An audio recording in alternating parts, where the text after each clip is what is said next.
Magluluto pala ako dito ng tinatawag kong vegetarian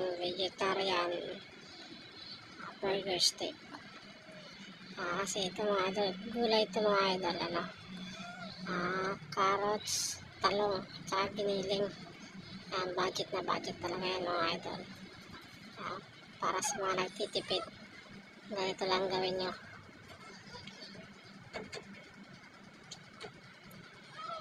Idol,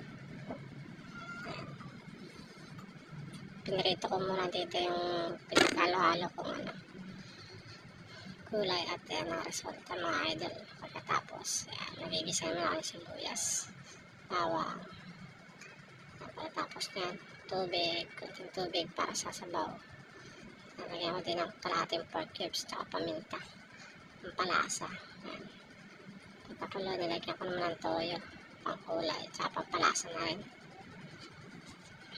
Pagkakulo nyan, nilalagay ko yung harina. Dito mga idol, nagkamali nga ako ng pagkalagay kasi hindi ko muna tinuna yung harina, diniretso ko dun sa kumukulo na, kaya nangyari nagkabuo-buo yung harina.